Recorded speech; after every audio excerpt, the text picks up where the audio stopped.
going on YouTube? Hope you're all having a good day. So, today's video, before we get into it, thank you for joining me today.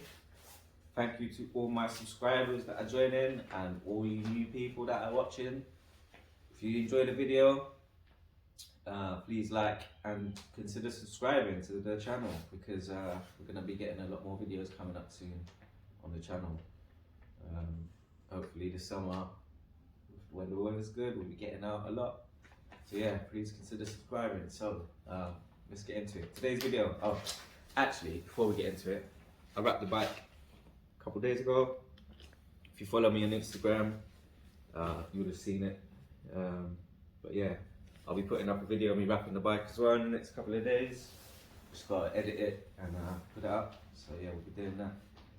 So today's video, frequently asked questions. All your frequently asked questions. So it's gonna be questions that I get asked when I'm out and about, and questions that I've been asked a lot in the comments. So I went through all the comments on all my videos, and I've written down like the most frequently asked questions. So let's get into it. Number one, the question that I get, well, it's not really the most asked question, but I do get asked this a lot when I'm actually on the bike by a lot of people, and it is, can I do a wheelie?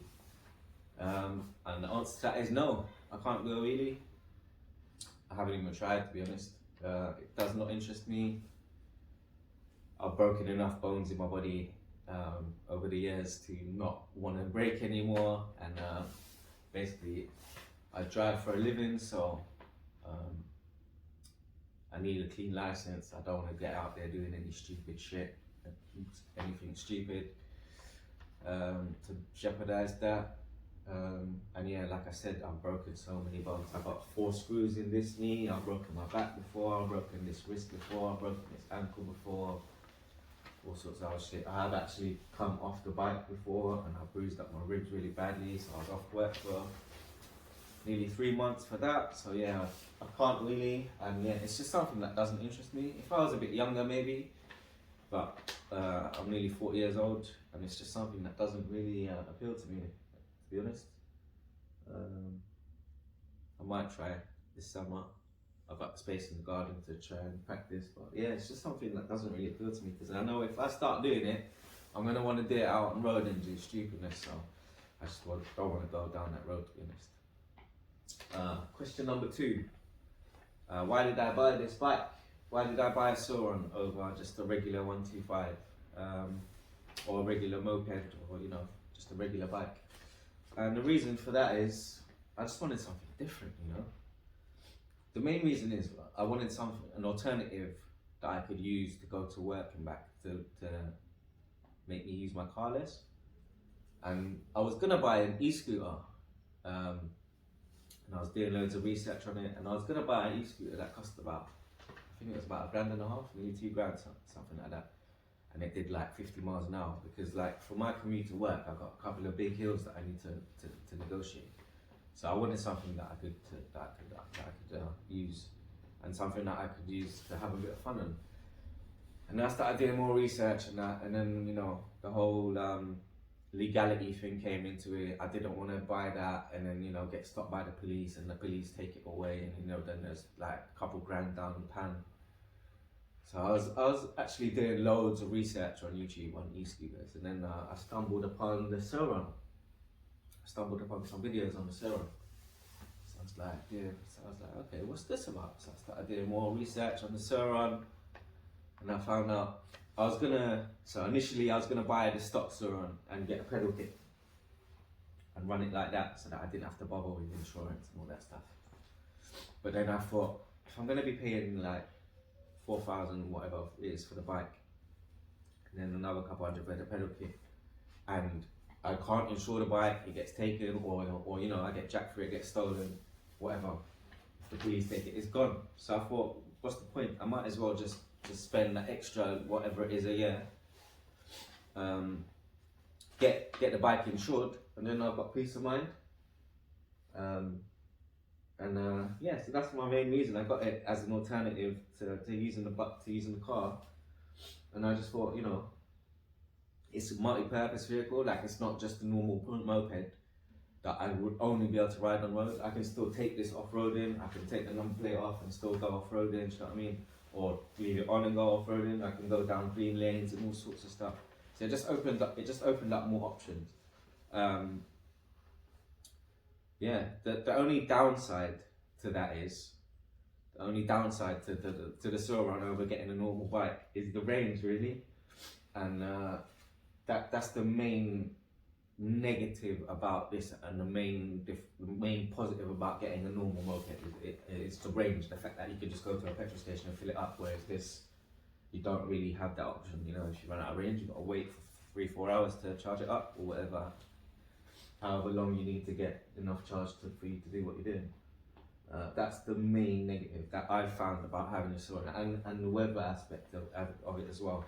So I'm really struggling to find road tyres, because I ride the bike 99% of the time on road.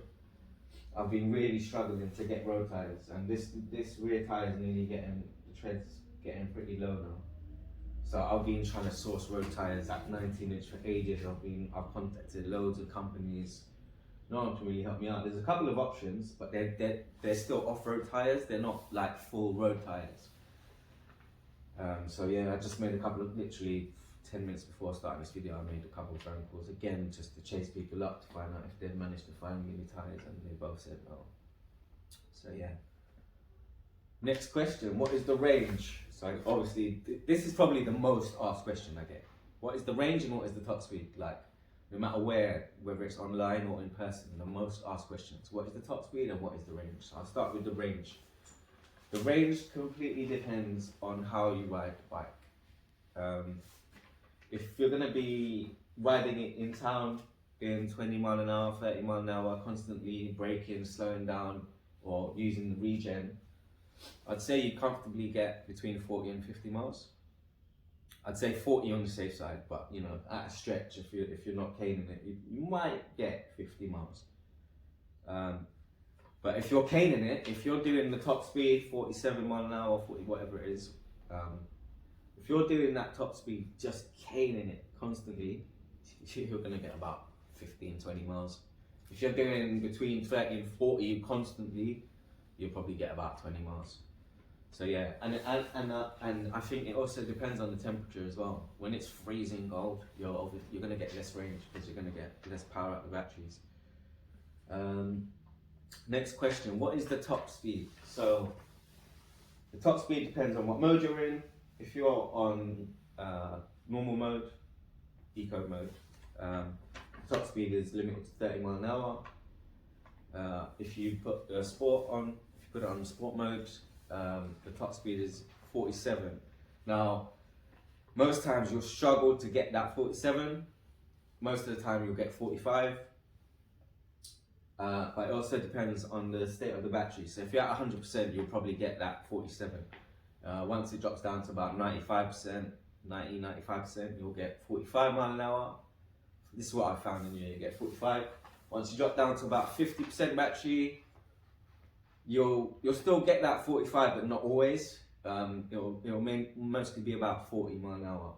And then I think at 15% battery, I think or 10% battery, it drops down to 30 mile an hour max, and then I think like 5% it goes into crawl mode. I've never got down to that. I've never let the battery get to below, I think 10%. So I've never found out what happens, to be honest. So yeah, the top speed I usually get is 45, like regularly. 47, sometimes you'll get it. I've done over 1,500 miles on the bike now, over 1,500 miles on the bike now, so that might have something to do with it. When the bike was fresh, you get 47, 48 miles an hour all the time. But after about 800 miles or so on the bike, I found that top speed dropped a little bit. I rarely got that top speed out of it. So yeah, so that's the range and the top speed done.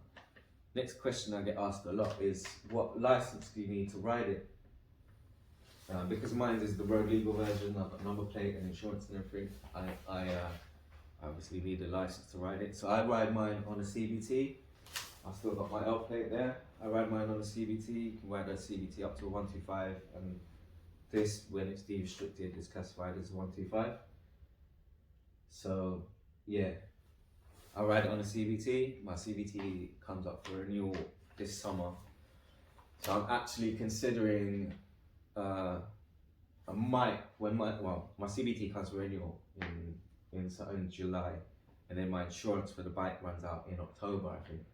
So I'm actually considering, in October when my insurance runs out, I'm actually considering selling the bike and getting a regular 125, just because of what I mentioned earlier, the range. Because at the moment, you know, I'm limited to where I can go. If I wanted to go on a long trip, I can't. And also, like, it's such a hot bike. Like, I get so much attention on this bike.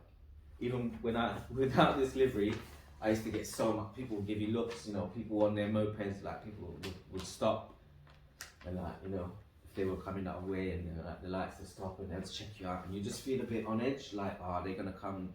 Are they gonna come for me? Like, you know, like the bike's got 2 trackers on it. I've got my own tracker. The bike comes with a tracker, but I've got my own tracker. So and it's insured, so I'm not bothered. But yeah. Anyway, I digress. Next question. I'm gonna pick up the camera for a bit and just go through the bike.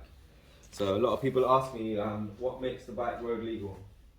Like, why is it? What do I need to do? Or a lot of people ask me, what do I need to do to make my stock Sur-Ron Road Legal? So the things that make it road legal are this headlight, or a headlight. It has indicators. So it has indicators front and back. It has a horn. Sorry, mind your ears, sorry about that. What else makes it? I think these things, I'm not sure if they're legally required, but they have them. It has the rear view mirrors. It has a number plate. It has a rear light with a brake. Am I gonna reach? Rear light with a brake light. I'm pressing the brake there. You can see it get brighter. Braking now. So yeah, it's got the brakes. It's got the indicators at the back, and it's got the number plate. So the stock Sur-Ron Road Legal actually comes with the number plate back here on the tire, and the lights and everything's on this little plastic assembly that goes on the rear tire. But I got the what's it called? The tail tidy. I got the tail tidy fitted because it just looks so much better. So yeah, those are the things that make it road legal. The headlight, the indicators, the horn, the rear view mirrors, the back light with the brake light, and it's also got a number plate light. So it shines on the number plate. So it lights up the number plate. That also is a requirement. Check that we're in the right place. Yeah, so they're the things that make it road legal. And I get this question a lot. Where can I get that headlight? Where can I buy that headlight? Like, is that what sort of headlight is that? So yeah, the headlight's just the stock one that comes with the road legal version. You can buy them. I'm sure you can buy them on eBay and stuff like that. Because a lot of people get the road legal version and then take all the road legal stuff off it to make it a normal. So like I've found the whole rear assembly on eBay. I bought that for £50. When I bought the tail tidy, I bought a whole new rear assembly because I broke mine. So that if I wanted to turn it back to a stock Sur-Ron, I can stock road legal. I've got the parts because I completely broke my one. So I have a spare. So you can find the headlight online. I'm not sure if you can buy the headlight directly from Sur-Ron. I'm not sure how you're going to wire it up and stuff. But there are tutorials that other people have done on YouTube if you are interested in that. Where can I buy the road legal version? You can buy it from a lot of places, to be honest. I get asked that quite a lot. Where did you buy it from? Where can I buy one? I bought mine from a company called Spark Motors, but they have changed their name to Magnet Motors, I think. And they're just south of London. They're outside London, just south of London. If you search, I'll put a link in the description of where I bought it from actually. So yeah, just check in the links if you're interested in where I bought mine from. But yeah, loads of people sell them. Another thing I get asked a lot is how much is my insurance. So obviously this is going to be subject to like your riding experience, where you live, where the bike's going to be kept, all that sorts of stuff. So last year when I first got the bike, that was the first time I ever had a motorbike license. I was a first time rider. So my insurance, fully comprehensive, for where I live in London, was just over £1,000 for the year, fully comp. It's gone down to 800 this year. I'm sure it'll go down again next year. How much is road tax, or do you have to pay road tax? Is another question I get asked a lot. The answer is no, road tax is free because it's an electric motorbike. Road tax is, you do have to get road tax, but it's free. So you do have to tax the bike, but it is free. I don't know if that's going to change with what they're talking about at the moment with the like with electric vehicles. They may put a tax on it, but the tax at the maximum would be £30 because that's what I pay on my smart car. My smart car, yeah, the smart car's £30, but I can't see them ever being able to charge more than that. Next question. Have I ever been pulled over, or do I ever get any trouble from the police? So far I've done, as I said earlier, and as you can see, so far I've done 1,524 miles, and that is, I'd say out of those 1,524 miles, 1,500 of them have been on the road. I've been riding on the road. And I've passed loads of police cars. Loads of police cars have passed me. I live right next to a massive police station, which I ride by. Like pretty much every ride I go on when I'm going to work or whatever, I ride past this police station, big police station. And I've never had any trouble, to be honest. Police have had opportunities to pull me over. I've had police cars beside me. I've had police vans beside me. And they've never even asked me questions, to be honest. They don't even, because once they see the number plate, they've got no leg to stand on if they want to pull me over, because I'm riding legally. So once they see the number plate, they do their checks, whatever, call it in, do their checks, they know that it's insured. I've got a license. And unless I've been doing something stupid, they've got no reason for me to pull me over. So I've never had any problems because to be honest, I'm quite a sensible guy. I'm nearly 40 now. That's the reason why I got the bike in such a late age, because I've always wanted a bike, always, my whole life. But I knew that if I'd got one like in my 20s or my late teens, I'd probably be dead by now. That I would have killed myself. That I would have done some stupid shit. But now that I'm older and I'm more mature, I was like, all right, it's time for me to get a bike. So I got the bike. So yeah, I don't really do any stupid maneuvers or anything like that. You know, I ride sensibly, as you can see from some of my other YouTube videos of me riding around. So yeah, they've never had any reason to pull me over. So yeah, touch wood. They ain't pulled me over yet, and they ain't going to. Right, another question I get is, where is my L plate? So my L plate is there. It's on this rear mudguard thing that I got off eBay. I've just stuck it on there with some Gorilla tape, and it works as an extra wide mudguard, and saves my bike from getting more dirt on it. To be honest, it's a really good place. The front one, I used to have it stuck on here. It doesn't really fit well, but I used to have it stuck on there. And like I said, police have never. I haven't had it on there for a while now, and I haven't been stopped or whatever. So if I do get stopped, I'll just stick another one back on here. To be honest, doesn't really bother me. A lot of people are like, oh, L plates. How can you ride with L plates? Just get your full license. Like, but to be honest, I don't mind it. Like, it doesn't bother me. Right, we're nearly done. We're nearly there.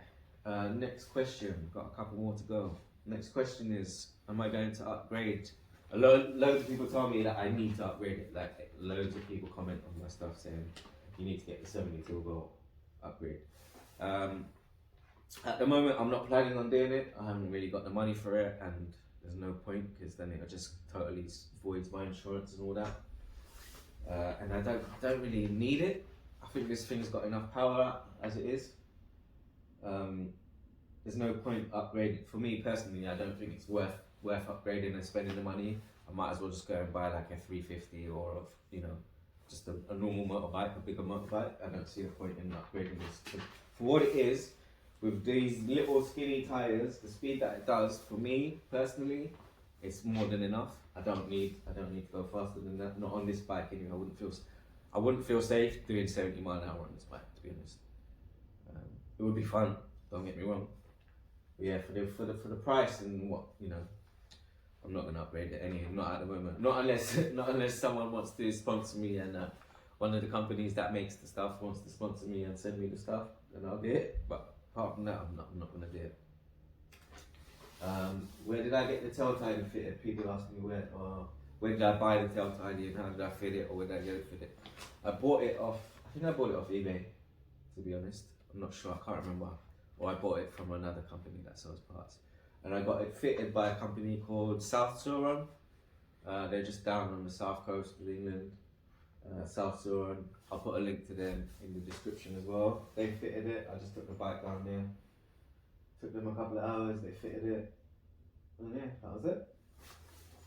I think they charged me £60 or £70 to do it, to fit it.